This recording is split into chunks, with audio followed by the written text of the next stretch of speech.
asalaamaaleykum mbokk yi ñu fas leen dikkal xibaaru météo yi fi ñuy tàmbalee ci wàllu géej gi la géej gi am na ngelaw lu takku lu ci am depuis tey ji ci ngoon ngelaw loo xam mën a daw ñeent fukki kilomètre ba waxtu bu nekk jógee bët gànnaar ngelaw loolu dina laaj diggante Ndar ba Ndakaaru ba ci Petite Côte bi Mbour Joal ak Kayar kon zone yooyu yëpp nañu am ngelaw loolu tàmbali dina continuer ba ci samedi ci 5 heures du matin kon nañ bàyyi xel bu baax ci ngelaw loolu ci géej gi balaa sama mbokki nappkat di dem géej ñu xool nag nataal niir yi ci Afrique sowu jant lu muy demee daanaka asamaan si Sénégal yëpp niir yu asamaan su leer la ñu am ay niir nañ ko am côté Guinée Bissau ay niir yoo xam ne dina xaw a cos tuuti rek côté Kédougou bi mais biir Sénégal ak bët gànnaar bi digg réew mi yëpp ngelaw asamaan su leer la ñuy am ak jant boo xam ne dina fenk bu baax ci bëccëg gi ba tax na tey yi ci guddi jëm ci ëllëg li ñuy xool ci wàllu seddaayu guddi bi seddaay guddi diggante Ndakaar donc lañ ko ràññee mu am fukki degré ak juróom-ñett li ci des yëpp ñaar fukki degré ak lu tegal la ñu am ndax Ndar na am ñaar fukki degré benn ñu am ko Thiès ñaar fukki degré ñett ñu am ko Mbour ñu ne ba ci côté Casamance Ziguinchor na am ñaar fukki degré ak ñaar fukki degré ak ñeent ñu commencé ko am Sédhiou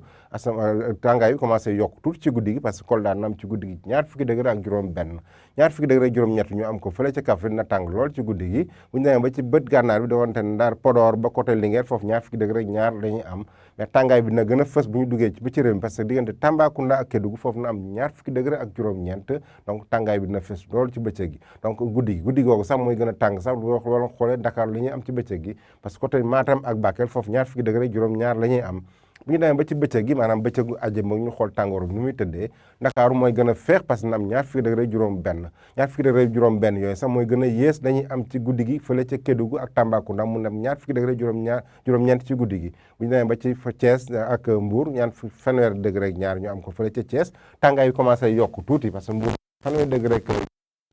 Ndar am fanweeri degré juróom-ñaar li ci des yëpp ñeent fukki degré la ñu am tàngaay yu fees lañuy am ñeent fukki degré ak lu tegal parce que Louga na am ñeent fukki degré benn moo Fatick